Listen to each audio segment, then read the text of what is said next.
Sveika atsibūdanti Lietuva. Labai gaila, kad Lietuva apmeluota, suskaldyta ir policininkų, net ne kareivių, batų sutraiškyta.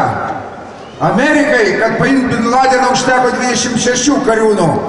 Lietuvai prireikė, kad pavogt mergaitę iš šios gimtos aplinkos net 240.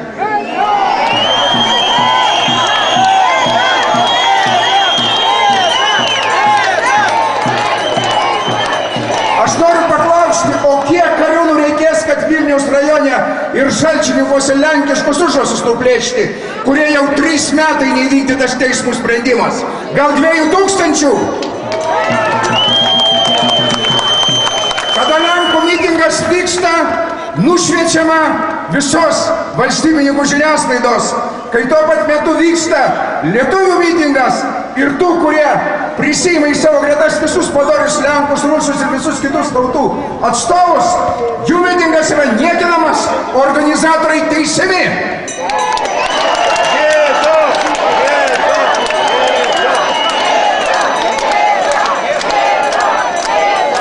Ar jūs matėte tokią šalį, kurios parlamente gali ateiti nusikaltėlis prašyti atimti teisėjos neliečiamybę, kuri nusikalto vieninteliu gimdama vaiko laisvę nuo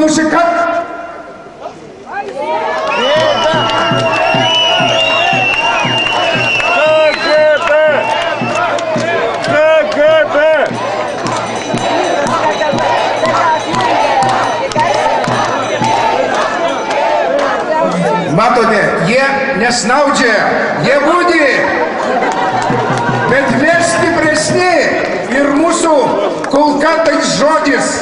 Šiandienos taip kalba mūsų meno žmonės, mūsų signatarai, bet dalis jų dėjo į krūmus, įsigando.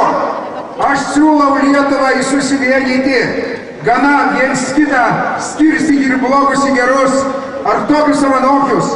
Mes žinome, kad kai kas, kada reikėjo pasirinkti, pasirinko toli gražu ne tą kelią. O šiandien bando aiškinti, kad kovoja už Lietuvą ir net nebūdamas Baltijos kelyje ją gynė. Tai lygiai taip pat gynė tada, kaip gynė ir dabar. Nuo šitos saugelės su įžiūrėjusių smogikų, niekšų, kurie užgrobė mūsų parlamentą, prokuratūrą, mūsų spectarnybas. Ir aš šiandien galiu jums pavardinti, aš sakiau, gana tylėti. Aš galiu pasakyti tikras pavardės tų tikrųjų valstybininkų. Ponas Jonas Markevičius sėdi čia, ponas Umbrasas Nerius sėdi čia, Cirtautienė, Kryževičius, Valantinas, ponios Cirtautienės dėka grąžintas į apygardos teisėjus, ponas Vainauskas, Valatka, Miliūtė, Siaurusevičius, Matonis, Savukyras, Ladiga, saugumo veikėjai. Grina yra tuščia vieta, kaip ir Valys prokuratūroje. Jiems dėda nešiot generolo antpečius, o ten viskas suka toliau Dabašinskas, kuris su Čapliku kartu su Laurinkumi bando sukurti valstybininkų partiją.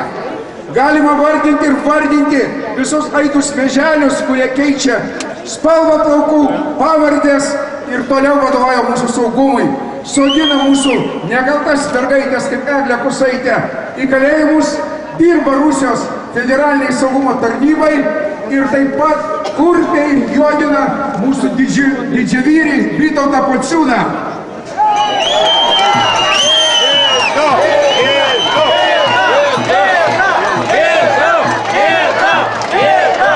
Mergaitė yra simbolis, nes kiekvienam tėvui, kiekvienai mamai vaikas tai yra šventa.